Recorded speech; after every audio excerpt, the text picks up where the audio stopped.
اب میں نے آپ کو پچھلے ویلاگ میں بتایا تھا کہ یہ جو جب ان ڈکیٹوں نے ان عادی مجرموں نے جب اس رکشے کو روکا تھا تو وہاں پہ جو اگلی سائیڈ جو تھی جو اگلی سیٹ کے اوپر جو ایک بچی بیٹھی ہوئی تھی جس کی عمر 20-22 سال تھی وہ انہوں نے اس کو نیچے اتارنے کی کوشش کی تھی تو اس کے ساتھ ان کی ہاتھا پائی ہوئی. اس دوران انہوں نے اس کا موبائل چھین لیا اور پیچھے جو بچی 14-15 سال کی بیٹھی تھی اس کو جو ہے ان لوگوں نے اپنی بائک کے اوپر بٹھا لیا اور ان کی جو نیت بہت بری تھی اور یہ جنسی طور پہ ان بچیوں کو ہراساں کرنا چاہ رہے تھے. یہی اسی نیت سے اس چھوٹی بچی کو یہ لے کے گئے تھے اور یہ سارا واقعہ پہلے ویلاگ میں آپ کو بتا چکا ہوں. تو یہاں پر اس جو گینی نے باقر عرف جو گینی چنگڑ ہے اس نے جو موبائل چھینا تھا اس نے وہ موبائل جا کر اپنی بیوی کو دیا. اس کی بیوی نے ایک دن بعد اس موبائل کو جب آن کیا تو تھانہ شرکپور شریف اور تھانہ فیکٹری ایریا تو میں نے پہلے ویڈیو میں آپ کو بتایا تھا کہ اس رات جو ہے وہ تمام جو ادارے تھے وہ وہاں پہ بیٹھے ہوئے تھے اور انہوں نے سر جوڑ لیا تھا اور انہوں نے 2 ٹیمیں تشکیل دی تھی. ایک ٹیم جو تھی وہ تھانہ فیکٹری ایریا اور دوسری ٹیم تھانہ شرکپور کیونکہ یہ دونوں کو حدود آپ کہہ لیں کہ درمیان میں یہ جو واقعہ ہوا ہے. تو وہاں پر جو جب یہ واقعہ ہوا دونوں ینگ آفیسرز ہیں آپ کو تھانہ شرکپور شریف میں رانا شہزاد صاحب تعینات ہے اور تھانہ فیکٹری ایریا میں شہزاد جمڑ صاحب جو ہے وہ تعینات اور یہ دونوں ینگ آفیسرز ہیں. شہزاد جمڑ صاحب بھی تھانہ شرکپور میں کافی ایک اچھا ٹائم گزار کے گئے ہیں. اس دور میں بھی ان کی کارکردگی کافی اچھی تھی. تو ان دونوں تھانوں نے مل کے اپنی ایک جوائنٹ انویسٹیگیشن ٹیم جو تھی جو وہ تشکیل دی اور اس نے پھر ان مجرموں کا جو سراغ لگانا شروع کر دیا. جیسے کہ میں نے آپ کو بتایا ہے کہ پہلے ویلاگ میں بتایا تھا کہ جب پولیس والوں سے ہماری بات ہوئی تھی تو انہوں نے کہا لا انفورسمنٹ ایجنسیز کے ساتھ دیگر جو مختلف ادارے یہاں پہ کام کر رہے ہیں گمنام ہیروز جن کو ہم کہتے ہیں ان کے ساتھ جب میری بات ہوئی تھی تو انہوں نے کہا تھا کہ یہ کام جو ہے وہ عادی مجرموں کا ہے. یہ کام ان مجرموں کا ہے کہ جو عادی طور پہ جو مجرم ہے اور ان کا جرائم کا ریکارڈ کافی لمبا ہے. تو پھر واقعی یہی ہے یہ جو بندہ ٹریس ہوا ہے یہ جو باقر عرف گینی چنگڑ جو ہے یہ یقین کریں 50 سے زائد مقدمے اس کے اوپر درج ہیں. 50 سے زائد مقدمے اس کے اوپر درج ہیں.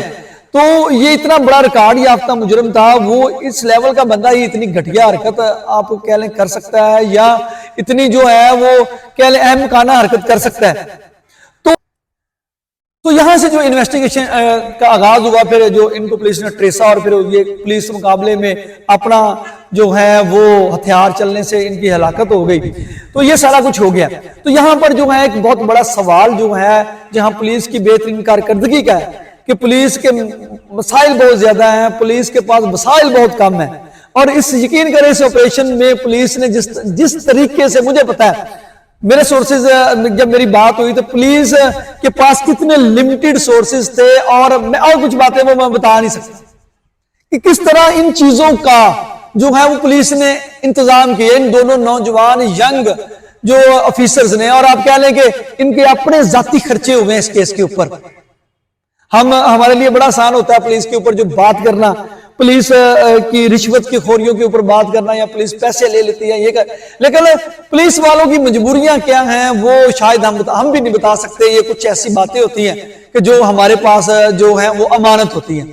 تو ان دونوں آفیسرز نے جو ہے وہ ہر طرح کا جو ایک کوارڈینیشن قائم کیا اور ان کی ٹیم کی بہترین کارکردگی تھی جن کو گراؤنڈ پہ انٹیلیجنس ایجنسیز کی جو تھی وہ مخبروں کی فیسلٹیز حاصل تھی اور اس کے علاوہ آپریشن میں جو انٹیلیجنس ایجنسیز کی جو مختلف آپ کے ایکوپمنٹ ہے لیٹسٹ ہیں وہ ان کی جو خدمات ہیں ان کو میسر تھی اور ساتھ جو باقی جو چیزیں تھیں انہوں نے ارینج کر کے اس آپریشن کو کامیاب کیا.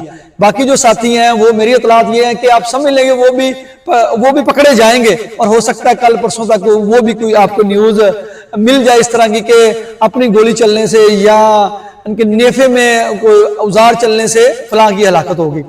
اب باتیں اس ہائی پروفائل کیس کا جو مجرم ہے اس کا نام میں نے ابھی آپ کو بتایا باقر عرف گینی چنگڑ.